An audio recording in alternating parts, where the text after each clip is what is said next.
Welcome to health zone. ఈ రోజు health zone లో మనం డిస్కస్ చేయబోయే టాపిక్ ఛాతీ నొప్పి రావడానికి గల కారణాలు ఏంటి, ఛాతీ నొప్పిని కేర్లెస్ చేస్తే ఎలాంటి పరిణామాలు దారితీస్తాయి, ట్రీట్మెంట్ ప్రాసెస్ ఎలా ఉంటుంది అనే డౌట్స్ ని క్లియర్ చేయడానికి ప్రముఖ consultant cardio thoracic surgeon doctor Kodandapani Ramanuja Dasulu garu Kamineni hospital నుంచి వచ్చారు. ప్రెసెంట్ మనతో పాటు ఉన్నారు. సో డాక్టర్ గారిని అడిగి తెలుసుకో.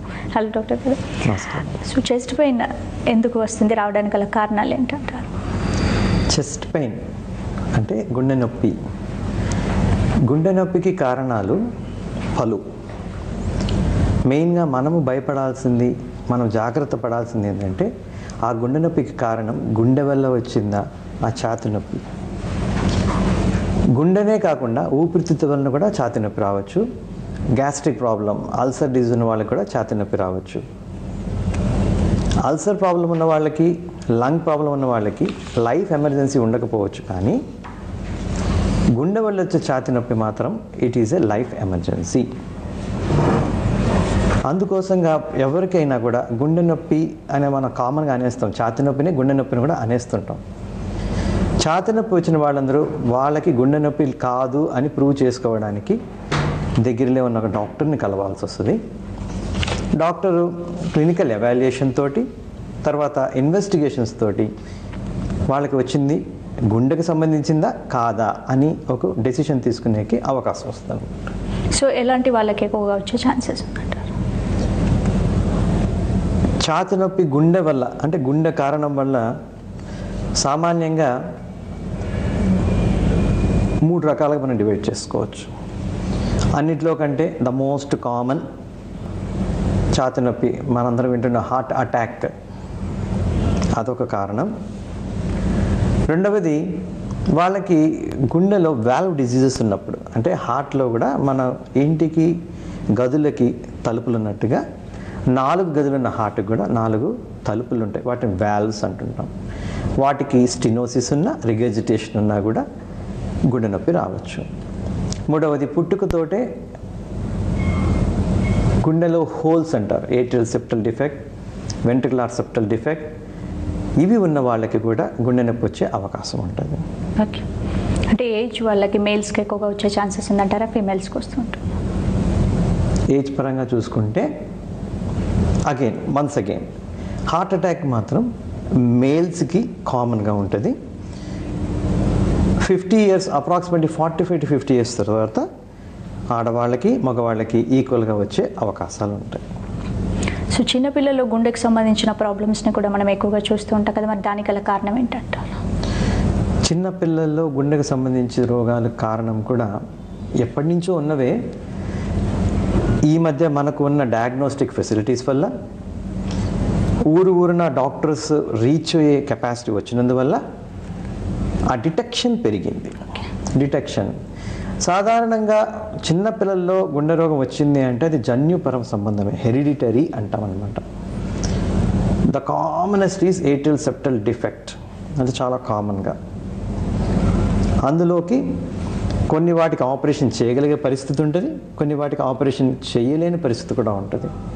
పుట్టిన 2వ రోజు కూడా ఆపరేషన్ చేసి పిల్లల్ని బతికించుకునేకి అవకాశం ఉన్నది గుండె ఆపరేషన్. ఓకే, అంటే హెరిడిటీ పరంగా, జీన్స్ పరంగా కూడా గుండె నొప్పికి సంబంధించిన ప్రాబ్లమ్స్ రావచ్చు అనుకోవచ్చు? రావచ్చు.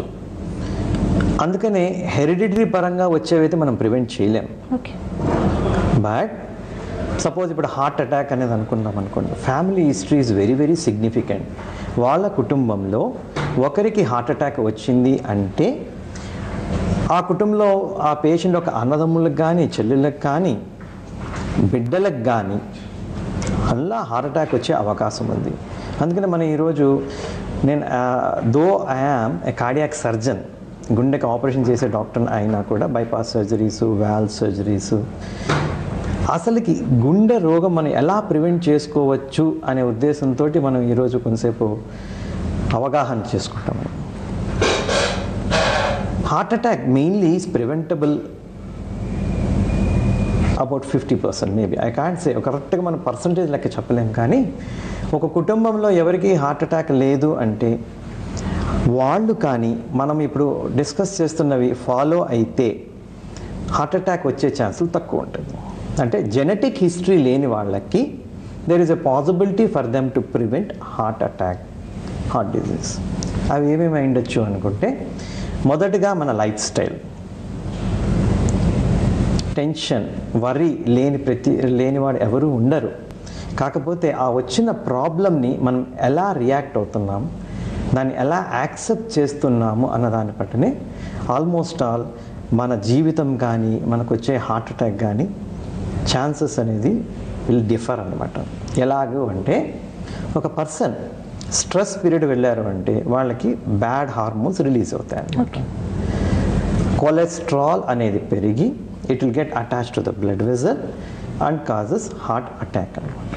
సో చాలా మందికి స్ట్రెస్ వల్ల, మెంటల్ టెన్షన్స్ వల్ల హార్ట్ అటాక్స్ ఎక్కువగా వచ్చే ఛాన్సెస్ అన్నమాట. ఎవరు యాక్సెప్ట్ చెయ్యని పదం ఇది. నాకు స్ట్రెస్ ఎక్కడుందండి అని అంటారే కానీ, అవునండి నాకు కూడా స్ట్రెస్ ఉందని ఎవరు ఒప్పుకోనేవారు. కొంతమంది ఒప్పుకుంటారు కానీ వాళ్ళు కూడా హలో చెప్దాం. ఎందుకంటే ఈ స్ట్రెస్ అనేది మనకు తెలియదు. వచ్చి కొంతమంది పేషెంట్స్ వస్తుంటారు, వాళ్ళ బంధువులు అడుగుతుంటారు, ఏమండి మా వాళ్ళకి స్మోకింగ్ హిస్టరీ లేదు, అంటే సిగరెట్ తాగరు, పోనీ మేము ప్యూర్ వెజిటేరియన్స్ అండి, మేము నాన్ వెజ్ కూడా తినము, పోనీ ఎటువంటి చెడు అలవాట్లు లేవండి, అయినా కూడా హార్ట్ అటాక్ వచ్చింది అండి అని అంటారు. సో వాళ్ళలో మనం అడిగితే కానీ వాళ్ళకి తెలియదు, ఏమండి ఏం పని చేస్తారు, ఎంతకాలం నిద్రపోతారు ఒక రోజులో, ఆఫీస్లో కానీ వర్క్ ప్లేస్లో కానీ ఒక బిజినెస్లో కానీ వాళ్ళు ఎంతవరకు దాన్ని యాక్సెప్ట్ చేస్తున్నారు, ఆ వర్క్ని స్ట్రెస్గా తీసుకుంటున్నారా, ప్రెషర్గా తీసుకుంటున్నారా, ఇవన్నీ మనం అడిగినప్పుడు వాళ్ళు యూజువల్గా బయటపడుతుంటారు. సో చెస్ట్ పెయిన్ వచ్చినప్పుడు దాదాపు చాలామంది హార్ట్ అటాక్ అని అలా ఊహించుకుంటూ ఉంటారు. మరి పక్కగా సిమ్టమ్స్ ఎలా ఉంటాయి? ఒక విధంగా ఊహించుకోవడం మంచిదే. హార్ట్ అటాక్ అని ఊహించుకోవడం, ఇందాక మనం అనుకున్నట్టుగా అన్ని కారణాల్లో గుండెకి సంబంధించిన కారణమే more important, because life taking. Suppose ఆ నొప్పితోటి స్వెట్టింగ్ వచ్చింది అనుకోండి, అంటే చెమటలు, ఒళ్ళంతా చెమటలు పడటం, లేదా ఎడమ చేయి కానీ కుడి చేయి కానీ లాగటము లాంటివి జరిగినప్పుడు మోస్ట్ ఆఫ్ ది టైమ్స్ అది హార్ట్కి సంబంధించే అయి ఉంటుంది. అలా వచ్చినప్పుడు మీరు వెంటనే ఒక లోకల్గా ఉన్న ఫిజిషియన్కి కానీ వెళ్తే, లేదా నియర్ బై కార్డియాలజిస్ట్కి వెళ్తే వాళ్ళు అసెస్ చేసి యాంజియోగ్రామ్ అవసరమైతే వెంటనే చేస్తారు, లేదంటే స్టెబిలైజ్ చేసినాక అప్పుడు సర్జరీ అవసరం అనుకుంటే, బైపాస్ ఆపరేషన్ అవసరం అనుకుంటే ఆ క్షణంలో పేషెంట్ మా దగ్గరికి వస్తారు. అంతవరకు patient will be either dwelt by physician are cardiologist. But ఆ పేషెంట్ మన దగ్గరికి వచ్చినాక బైపాస్ ఆపరేషన్ తర్వాత మా బాధ్యత ఏం ఏర్పడుతుందంటే, అండ్ పేషెంట్స్ కూడా మేము ఎక్స్ప్లెయిన్ చేసి వాళ్ళ బాధ్యతని వాళ్ళని గుర్తు చేస్తాం. ఇక మీదటైనా మీ కుటుంబంలో ఉన్న వాళ్ళు they have to take measures to prevent heart attack. Like ఒకవేళ వాళ్ళకి స్మోకింగ్ హ్యాబిట్ ఉంటే స్టాప్ చేయమని చెప్తాం, రెడ్ మీట్ లాంటివి తీసుకుంటుంటే వద్దు అని చెప్తాం. అండ్ కొన్ని డైటరీ చేంజెస్ కూడా ఉంటాయి, పేషెంట్కి పర్టికులర్గా డైటరీ హ్యాబిట్స్ చెప్తుంటాం. సో చాలామందికి జనరల్గా మెయిల్స్లో చెస్ట్ పెయిన్ అనేది ఎక్కువగా వస్తుంది, ఊరికే చెస్ట్లో పెయిన్ వస్తుంది, మరి ఆ జనరల్ చెస్ట్ పెయిన్ ఏమనుకోవాలి? If it is not cardiac, అది ఎలా రూల్ అవుతుంది? మన ఈసీజీ చేంజెస్లో కానీ లేకుండా ఉంటే, 2D ఎకోలో కానీ అబ్నార్మాలిటీ ఏం లేకుండా ఉంటే, అవసరమైతే ట్రెడ్మిల్ నెగిటివ్ వస్తే, ఇప్పుడే before coming to the studio ఇలానే ఒక పేషెంట్ వచ్చారు, 56 years, maybe 55 years, is an employee in BSNL, pure vegetarian, family history ఉంది, వాళ్ళ బ్రదర్కి హార్ట్ డిసీజ్ ఉంది. బట్ ఆయన ఏమంటారు, నేను ప్యూర్ వెజిటేరియన్ అండి, నెయ్యి కూడా తక్కువ తింటాను, నూనె కూడా తక్కువ తింటాను. చెప్పండి మీరేంది, మీ వర్క్ ప్లేస్ ఏంటి అంటే, సార్ వర్క్లో టెన్షన్ ఉంది సార్. చాలండి, అది తగ్గించుకోండి.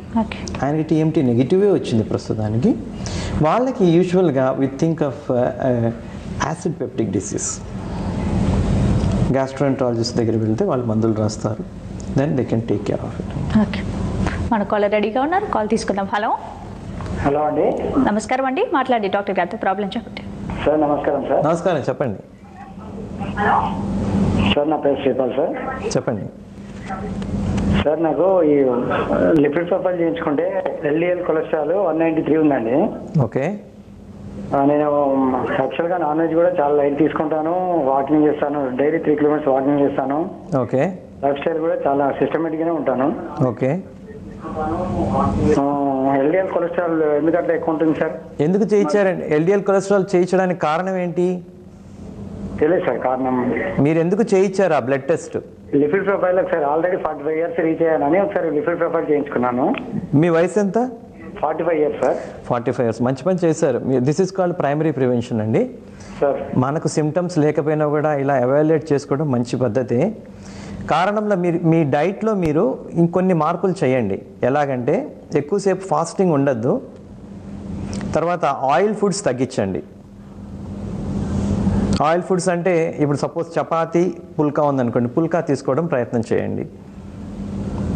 Vada not better than idli అట్లా. సో ఇడ్లీ తీసుకోండి. చట్నీ సాంబార్ ఉంటే సాంబార్ తీసుకోండి. కొన్ని మెడికేషన్స్ కూడా రాస్తారు, వాడండి, కంట్రోల్ అవుతుంది. మన నెక్స్ట్ కాల్ చూద్దాం. యాకన్న గారు వరంగల్ నుంచి. హలో హలో, నమస్తే యాకన్న గారు, నమస్కారం అండి. చెప్పండి ప్రాబ్లం చెప్పండి, చెప్పండి. మాట్లాడండి డాక్టర్. మేడం, నా ఏజ్ వచ్చి 24 అండి. ఆహా, నా ఏజ్ 24 సార్. నా ఏజ్ చెప్పండి. అయితే సార్ నేను 92 కేజీస్ ఉన్నా సార్. నేను కొంచెం క్లారిటీ లేదు. సార్ నేను నా ఏజ్ 24, నేను 92 కేజీస్ ఉన్నా సార్. నేను నైట్ డ్యూటీ. లెఫ్ట్ సైడ్ లో ఛార్జింగ్ చాలా ప్రాబ్లం అవుతుంది. అయితే ఇప్పుడు అది దీనివల్ల ఉంటుంది సార్. అది దేనివల్ల అంటే first gastric problem rule out చేసుకోవాలి. మీరు నైట్ డ్యూటీలో ఉంటానంటున్నారు కదా, మీకు నిద్ర సరిగ్గా లేనప్పుడు ఏమవుతుందంటే స్టమక్ ఇరిటేట్ అవుతూ ఉంటుంది, అప్సెట్ అవుతూ ఉంటుంది అనమాట. ఎంత నైట్ డ్యూటీ చేసినా కూడా మార్నింగ్ టైము ఆ 8 అవర్స్ నిద్రపోవడానికి మీరు ప్రయత్నం చేయండి. ఓకే, వీలైతే మీ జాబ్ని మార్చుకోవడానికి ప్రయత్నం చేయండి. ఒకసారి మీరు ఫిజిషియన్ దగ్గరికి వస్తే ఈసీజీ చూస్తారు, అబ్నార్మాలిటీ ఏం లేకపోతే యాంటాసిడ్ అడ్వైస్ చేస్తారు, అప్పుడు తగ్గిపోతుంది.